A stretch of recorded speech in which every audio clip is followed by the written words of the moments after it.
Hello दोस्तों, नमस्कार। आप सभी लोगों का स्वागत है एनएस लर्निंग की इस न्यू वीडियो पर।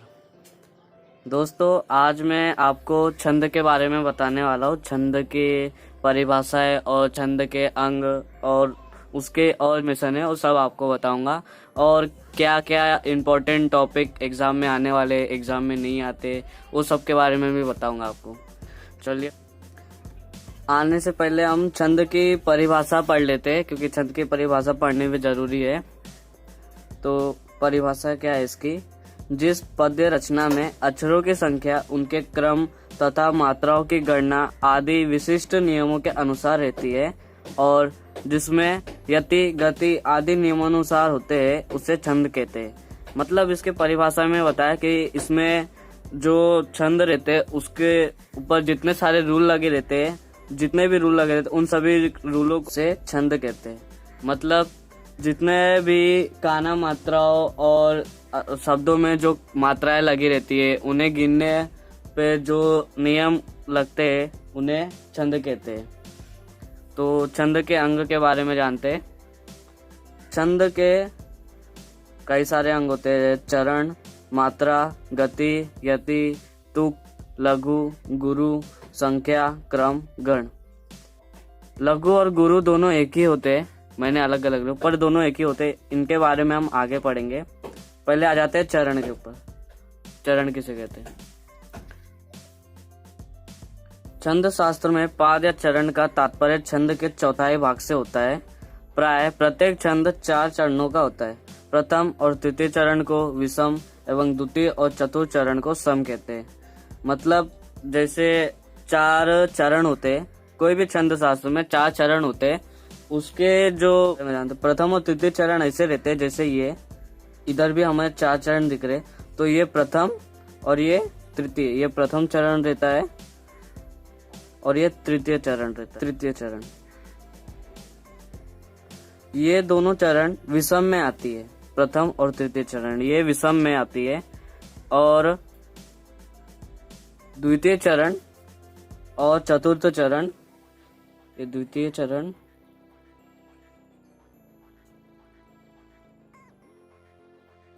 और ये चतुर्थ चरण, ये सम में आती है। इसे सम कहते हैं, द्वितीय और चतुर्थ चरण। मतलब पहला जो फर्स्ट स्टेज रहता है वो प्रथम चरण, और थर्ड स्टेज जो तृतीय चरण वो विषम रहती है, और जो सेकंड स्टेज और फोर्थ स्टेज रहता है वो सम रहता है। तो मात्रा के बारे में जानते हैं। स्वर 2 प्रकार के होते हैं, हर्ष और दीर्घ। दीर्घ स्वर वाले अक्षरों का उच्चारण करने में हर्ष स्वर वाले अक्षर के उच्चारण से दूना समय लगता है। मतलब दीर्घ स्वर वाले जो अक्षर होते हैं उनका उच्चारण करने में हर्ष स्वर वाले अक्षर के 2 गुना समय लग जाता है।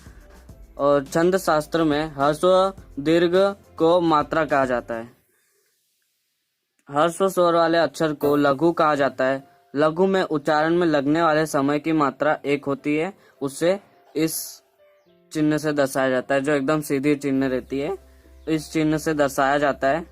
मतलब अगर हर्षों का हम लघु भी कहे तो भी चलेगा। एग्जाम में वैसे लघु ही पूछता है, हर्ष इतना नहीं बताता है, लघु ही पूछता है, पर कभी कभी हर्षों भी पूछ लेता है। तो इसको दर्शाने के लिए ये पाई का मात्रा लगता है। दीर्घ स्वर वाले अक्षर को गुरु कहा जाता है। गुरु में उच्चारण में लगने वाले समय की मात्रा 2 होती है। उसे इस एस के द्वारा दर्शाया जाता है। ये एस के जैसे दिख रहा है, वो गुरु मतलब दीर्घ। दीर्घ को गुरु भी बोलते हैं, उसको दीर्घ भी बोलते हैं। और उसको दर्शाने के लिए एस चिन्ह का प्रयोग किया जाता है। जैसे एग्जाम्पल के तौर पे नयन, तो ये लघु है, ये क्योंकि इसमें काना मात्राएं नहीं लगी हुई है, तो ये लघु है। तो इसे ऐसे दर्शाएंगे, जैसे ये अकेला है तो इसको 1 पाई, यह को भी 1 पाई और न को भी 1 पाई। तो ये कुल 3 मात्राएं हुई और ये पद लघु हो जाएगा। और इधर देखेंगे बाजा में मात्राएं लगाई गई है, इसीलिए इसे ब और उसके ऊपर आ की मात्रा लगाई गई, तो इसमें ऐसा आएगा। और ज पे भी आ की मात्रा लगाई तो इधर भी ऐसा जैसा चिन्ह आएगा। तो ये हो गई 4 चिन्ह, इसको गुरु कहते हैं। नियम को देख लेते हैं। नियम में सब बताया गया है कि किस मात्रा को कैसे दर्शाया जाता है, कौन सी मात्रा गुरु होती है, कौन सी मात्रा लघु होती है। तो नियम का पहला पॉइंट, अ, इ, उ तथा ऋण ह्रस्व माने जाते हैं। इन्हें तथा इनके मिल से बने व्यंजन को लघु माना जाता है। मतलब ह्रस्व लघु चिन्ह होता है। जो छोटा होता है, अ, इ, उ, ऋण, ये छोटा होता है तो इसे लघु माना जाता है। तो अगर ये सिंपल है, अगर कहीं पे आपको जैसे एग्जाम्पल पे न अकेला ये इस पे कोई मात्रा नहीं लगी है, नहीं तो आ की मात्रा लगी है, नहीं तो ई की मात्रा लगी, तो मतलब ये छोटा हुआ तो इसे लघु माना गया। तो और ये इधर इसमें ब में आ की मात्रा लगी है, मतलब ये बड़ा है, तो इसलिए इसको गुरु माना गया। दूसरे पॉइंट पे आते हैं। अनुस्वार तथा चंद्र बिंदु वाले वर्णों को लघु माना जाता है, जैसे त के ऊपर चंद्र बिंदु की मात्रा और स के ऊपर अंक की मात्रा। मतलब अगर त के ऊपर ऐसी मात्रा रही तो बहुत सारे कंफ्यूज हो जाते हैं कि इस पे तो मात्रा आगे, मतलब ये गुरु होगा, पर ऐसा नहीं होता है। चंद्र बिंदु वाला जो अक्षर रहता है उसमें अगर आ गया चंद्र बिंदु तो वो लघु ही होगा, क्योंकि वो गिना नहीं जाता उसका, और अंक की मात्रा को भी गिना नहीं जाता है, तो ये अकेला ही माना जाएगा।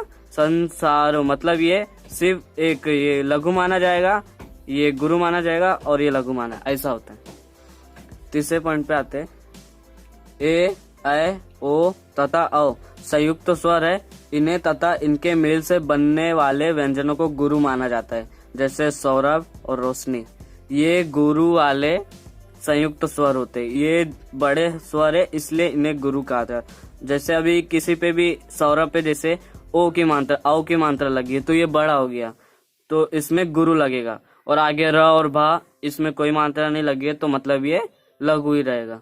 इधर र पे भी ओ की मात्रा लगी तो ये गुरु माना जाएगा। स पे कोई मात्रा नहीं तो ये भी लघु रहेगा। और न पे बड़ी की मात्रा लगी है, छोटी की नहीं लगी है, बड़ी की मात्रा लगी है, इसलिए ये गुरु माना जाएगा। चौथा पॉइंट, संयुक्त अक्षर से पूर्व आने वाले वर्णों को दीर्घ माना जाता है, जैसे भक्त, धर्म, सत्य आदि। इनमें क्रमशः भ, ध और स ये गुरु होते हैं। ये आधा जो रहता है इसे भी नहीं गिना जाता है, इसके आगे वाले वर्ड ही को गिना जाता है। ऐसा अगर कहीं पे भक्त, सत्य, धर्म ऐसे से आधे वर्ड, जैसे प्रेम रहता है, प्रेम में भी आधा वर्ड लगा रहता है, पर ऊपर का जो मात्रा लगी रहती है उसे गिना जाता है। जो र की मात्रा इधर लगी रहती है प पे, उसे नहीं गिना जाता है। तो आते हैं हमारे तीसरे पॉइंट, संख्या तथा कर्म के बारे में जानते हैं। मात्राओं और अक्षरों की गिनती को संख्या और लघु गुरु की स्थिति को कर्म कहते हैं। मतलब जो मात्राएं लगी रहती है, जैसे औ की मात्रा यहाँ लगी है, यहाँ पे बड़ी की मात्रा लगी है, वो इनकी गिनती जो की जाती है उन्हें संख्या कहते हैं। और जो लघु गुरु की स्थिति, जैसे ये छोटा, ये मतलब जो चिन्ह से दर्शाया जाता है लघु और गुरु को, इन्हें क्रम कहते हैं। गण के बारे में जानते हैं।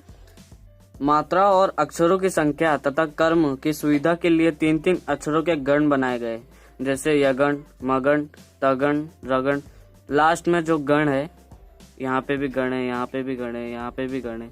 ये गण मात्रा और अक्षरों की संख्या तथा कर्म की सुविधा के लिए बनाए गए। तो मात्रिक छंद के बारे में हम पार्ट 2 वीडियो में जानेंगे।